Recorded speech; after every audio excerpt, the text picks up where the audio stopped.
Hey guys, welcome to another WoW Weekly with Myst. We are back. It has been a bit since I've done the news weeks that we do every Monday. I put this series on hold 3 months ago. I'm looking at the last video right now. It says March 13th, so it's definitely been a hot minute. And a big part of the reason I had put it on hold is because I was feeling quite bored in WoW, and I wanted to play some other games. And then, this past month has been the Diablo 4 release, and I just had other things occupying me for quite a while. And I'm still playing all those games, but I miss my WoW, and I feel I'm ready to log in for more than just the trading post and the odd, mount farm here and there.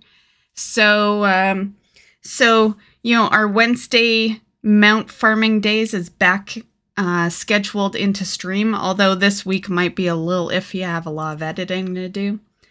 And it's all Midsummer related, so I just want to knock off everything and just focus that to make sure it's on the channel before Midsummer ends. So anyway, let's get into it. Okay, so this week's events, we'll talk about Midsummer last. Welcome to the Sanctuary is the second Diablo 4 event that's going on.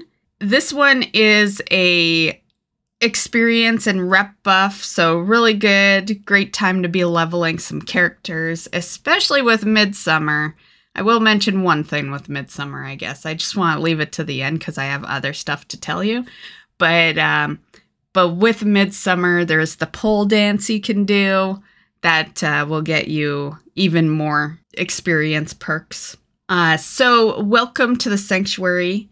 Will end on July 11th, so you still got a good chunk of time for that one. World Quests is the weekly. PvP Brawl is Shadowpen Showdown. I threw Dark Moon in there, but it technically doesn't start till Sunday. I just threw it in there because, these videos are Monday to, Sunday, right? So yeah, very, very last day of the week, Dark Moon Fair will start. And then, of course, we have the Midsummer Fire Festival. This will run until July 5th. So I have listed all the rewards that are on the vendor here.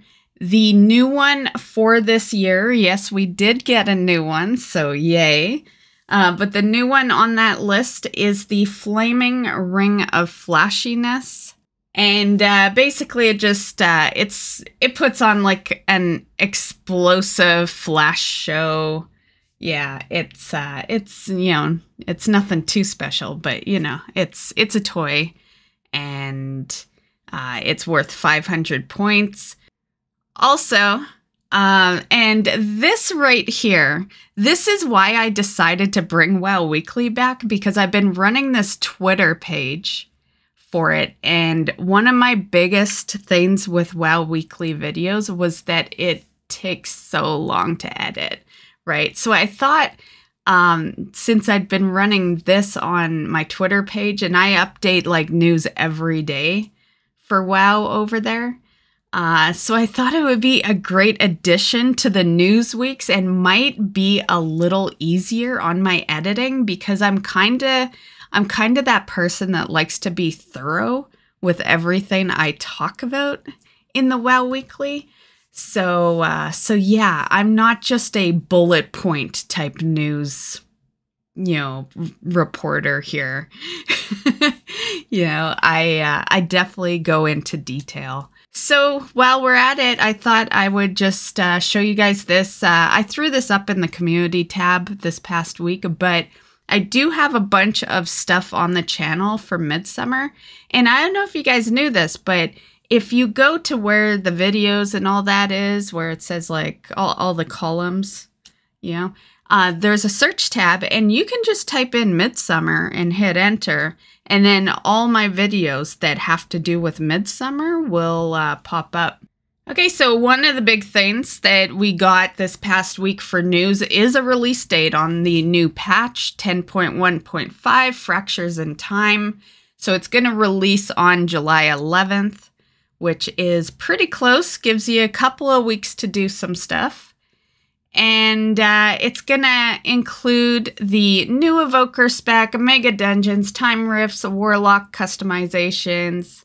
Also, more races will be able to be a Warlock. And of course, talent updates and content updates. I'm not going to go too much into this. There are a couple of things we're going to talk about that do involve the patch this week. But aside from that, I've got a separate video planned for this. I will post it probably in, I don't know, a week and a half, some like closer to July 11th. So another thing we found out is that the Siege of Orgrimmar raid is gonna finally have a skip.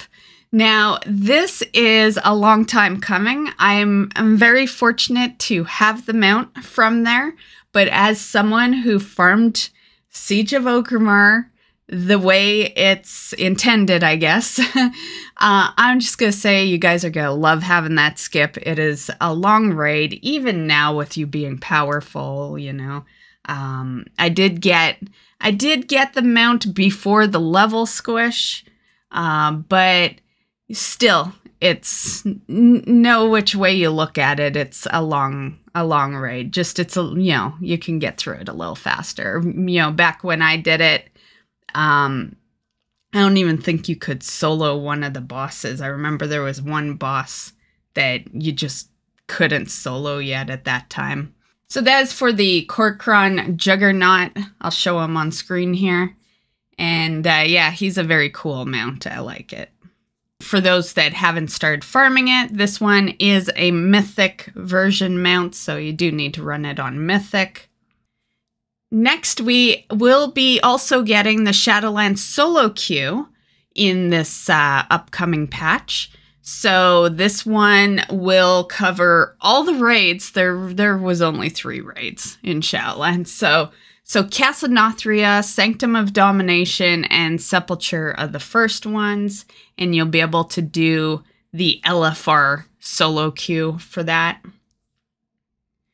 Also, a new Broom mount has been found for 10.1.5. Now, we don't really know how the Broom mount is going to work.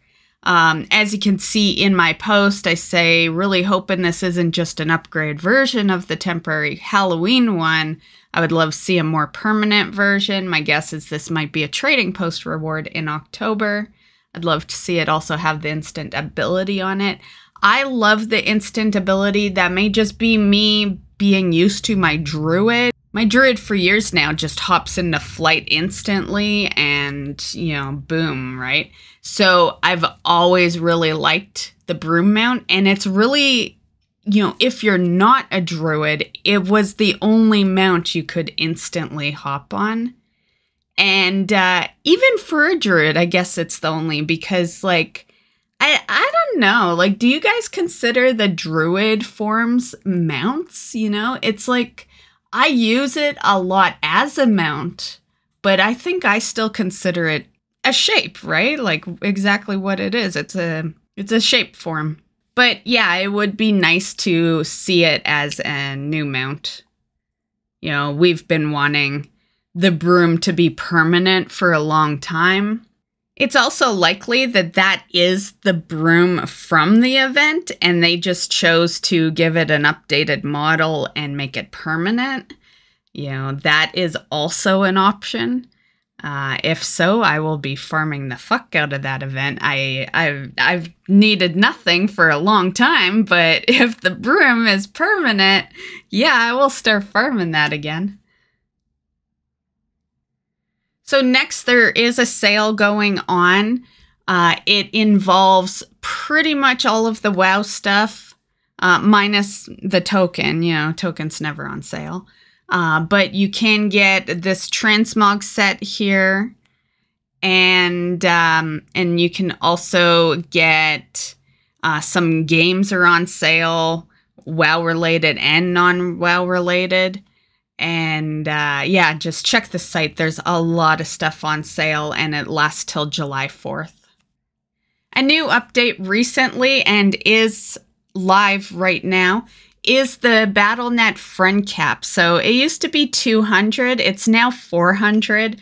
I always find it funny when they up it. It at a point in time it was 100 and went to 200, and I've still yet to even hit that first friend cap.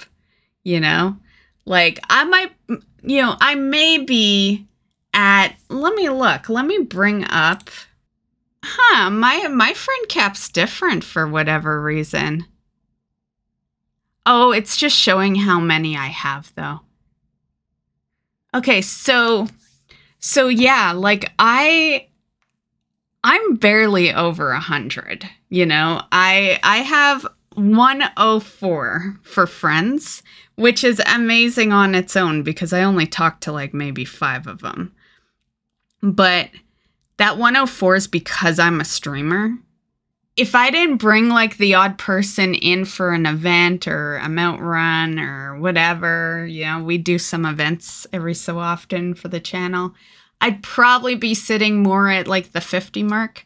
I don't easily add people, you know what I mean? Like, yeah, typically if I add you, then we're friends more or less. Yeah, unless it's for an event, like, you know, you come into stream to get something and then you leave, you know. But yeah, like I haven't even hit the 200. If you have that many people on your friend list, you know, either you're super popular, although who has time to like actively talk to that many people, but either super popular or you just add a lot of people. I know there's people that just add people all the time, right? But yeah, friend cap has been increased. Okay, earlier we were mentioning that the Warlock will have some customizations. These are them right here. Very cute. I think it's about time Warlocks got something in the barber shop for them, you know, just like the Druid did. And yeah, I'm very happy for the, you know, I don't main a Warlock, but my second character ever was a Warlock. Like I made the Druid in vanilla, and then my first ever alt came in BC, which was my Blood Elf Warlock. So yeah, I consider, you know, my Warlock and Druid to be my major characters. So very happy to see this great change, and yeah, I can't wait to you know, decorate my pet.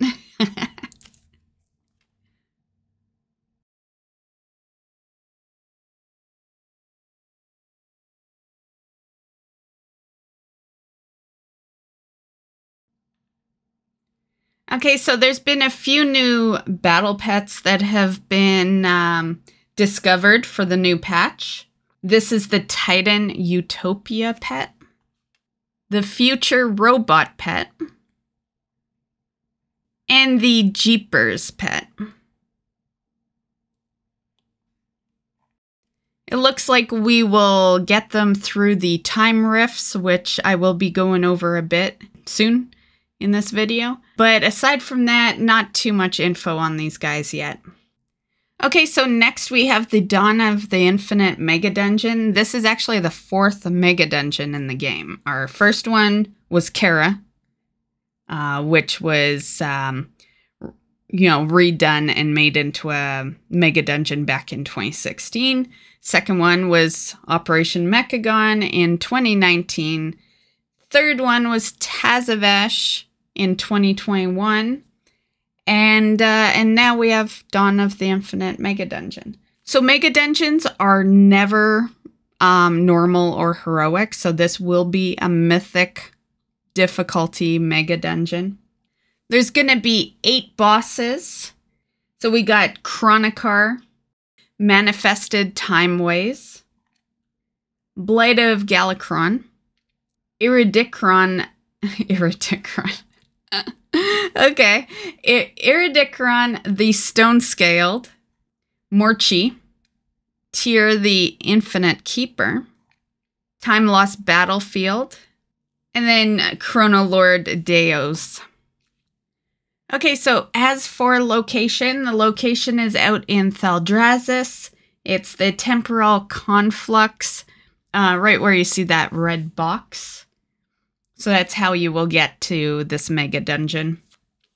There will also be some achievements, and as always, there will be a hard mode to the dungeon. Now, one cool thing that I like, and hopefully benefits me, is this. So this is the Reigns of Quantum Corsair. It drops in the mega dungeon. It's extremely rare, so this is going to be like a low percentage drop. They don't just say rare drop, they are saying extremely rare, so it's got to be lower than 1%. And it's dropped from the final boss, so you do need to make it all the way to the end. Basically what it is it's a gamble mount item, more or less. So you loot it, and when you learn it, you can learn any mount you're currently farming. As always, I'm sure there are duplicates you could get out of this, which is kind of the unfortunate part. But more recently, we have learned which mounts can drop from it, and it's quite the list. As a person who's been mount farming for years, I have majority of the mounts on the list, but this is the list, so I'll put it on screen here. For me personally, there's 3 mounts I still need out of that list. My current weekly farms are in this list, so you know, the 3 I need from here is Shark Bait's Favorite Crackers, which is the freehold mount, Underrot, Krog Harness, which is, you know, the Underrot mount, and then Mechagon Peacekeeper, you know, Mechagon, obviously. And, yeah, all the, oh, I guess Marrowfang, yeah, I need to return back to that farm. I only farmed it during Shadowlands, but yeah. Okay, there's a few more, because I could use Marrowfangs and Cartel Master's Gear Glider. That's it. Yeah, I have all the rest. I would still do your mount farming. I wouldn't rely on this item because it is a low drop chance. You do have to make it to the last boss, and we don't really know yet how the drop works. Maybe only one person in the group gets it, right? So yeah, my suggestion is those mounts that you're farming, keep farming them, and then use this as a bonus chance, more or less. Yeah. And then, of course, there's some transmogs. So here is a weapon. And then there's also this. So this is the Infinite Hand. It's wielded by Tyr, the Infinite Keeper. So the item itself is an intellect-only mace. But, yeah, transmog is transmog. So very cool. It's like a different version of the Silver Hand. On the topic of transmogs, I thought this one was really cool. So you will be able to also get a shoulder transmog. This is from the Time Rift vendor, and it is the Firelord Shoulders. So yeah, pauldrons of the Firelord. So with that said, let's talk a bit about the Time Rift. So the Time Rift is, you know, you'll see this portal, as you can see in this picture, and you collect artifacts and take them back to Soradormi to complete the quests. The item that you're after is called Pericausal Flakes, and you trade them in for items, pets, tabs, cosmetic armor, weapon appearance.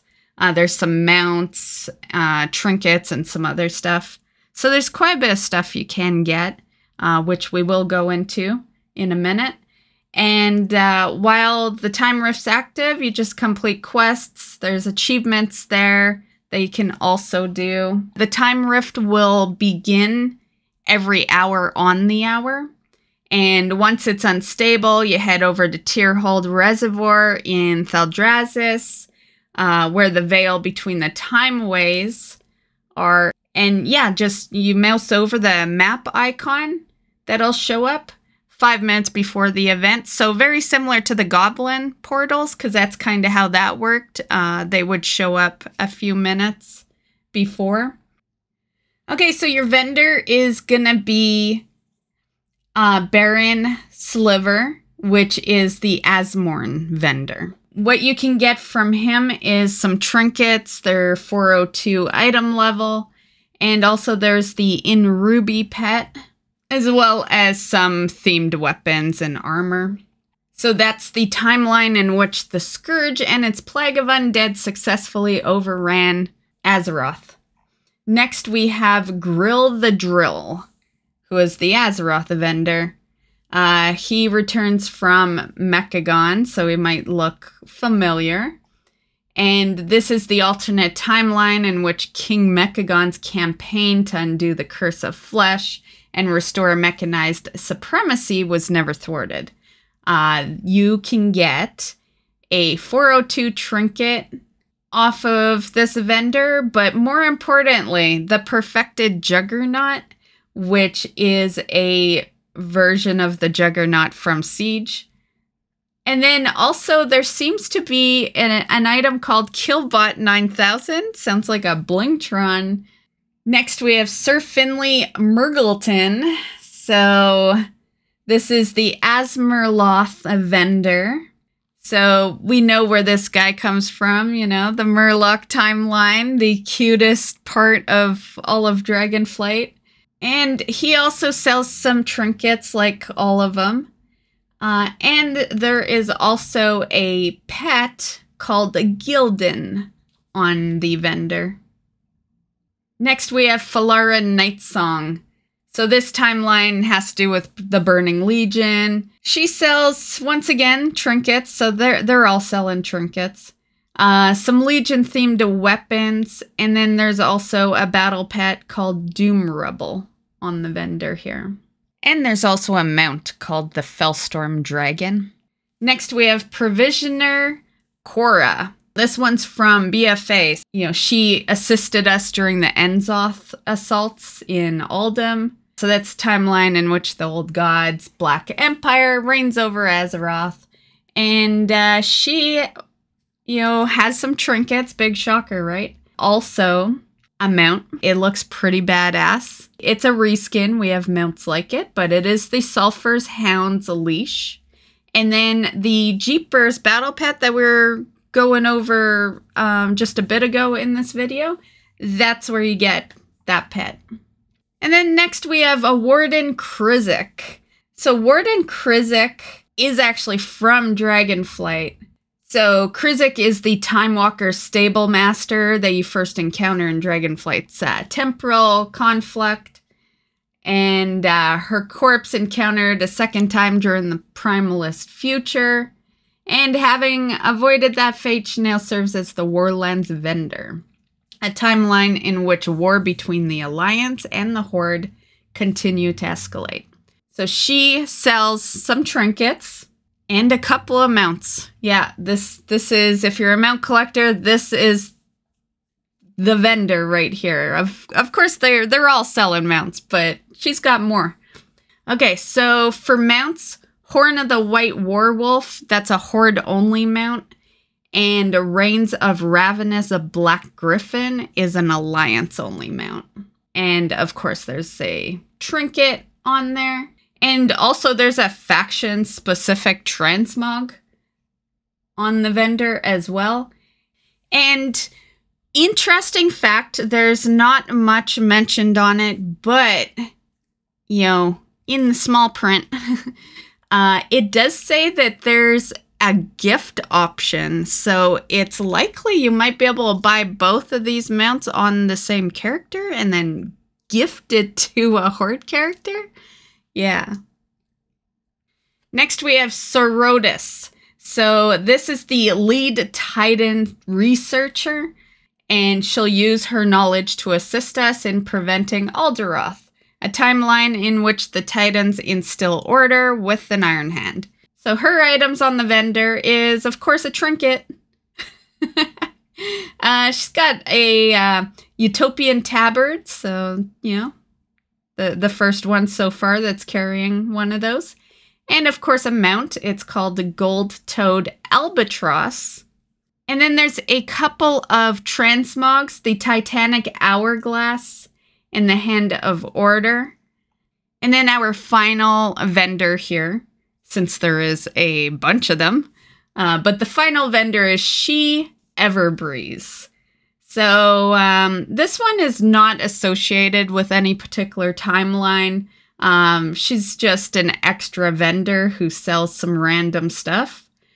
So there's some 402 armor pieces, and they match the Black Dragon armor set. So likely that she's a catch-up system type vendor.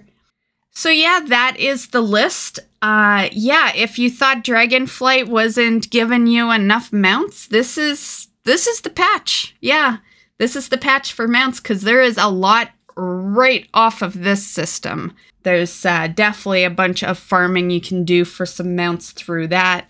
Okay, so time for patch notes, some upcoming class tuning that will be showing up on Tuesday, June 27th.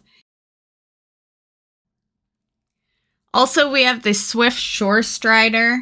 This is going to be a Prime Gaming mount. So if you have Prime, you know, basically free. If you don't, you do need Prime to get it. And this will run from June 29th, starting at 9:30 a.m. Pacific, and it's going to run all the way to July 27th. And yeah, so you got like a month, so. Also, when 10.15 does start up, there will be cross-realm trading. So you will be able to freely trade items and gold to all your other characters in your region, which I think's an amazing one. I knew eventually they would do the items, but I was not expecting the gold. Yeah, so that is a very cool. I like that because my Alliance characters are usually rich, but my Horde characters are usually poor because I barely play them. So, yeah, and any character does include different factions. So, yeah, very, very nice change there. And then also I thought we would add the Evoker Legendaries in. There's been multiple reportings on this. This past week. So this is the most recent one.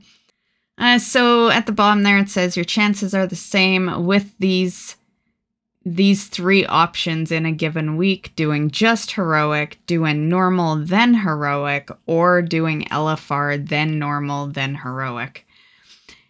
Still seems a little wonky to me, but whatever, there it is. And if you're after your Evoker Legendary, that's how you do it, I guess. Okay, so for classic news, Trial of the Crusader and Trial of Grand Crusader is now over on the Wrath servers. It went live this past week. And I figure we will also throw some Diablo. You guys know me, I usually do anyway, but you know, I did ponder a Diablo weekly series because I do have a Twitter that is called Diablo Weekly with Myst. But I just don't think Diablo is ever going to get the amount of content to warrant a weekly series. So I'm just going to kind of stick with, you know, when it gets something cool, we continue popping it into the WoW Weekly. So for Diablo this week, it is approaching the end of the drops. So for, you know, a month now, we've been doing drops. Well, 3 weeks technically, I guess. And this week is week 4. Week 4 is going to be the Barbarian. This is what you get from the drops. It's 3 hours per item, so you need a total of 6 hours to get them. As soon as 3 hours is done, claim one and then start up the next. You can't claim 2 together. They gotta be done in order.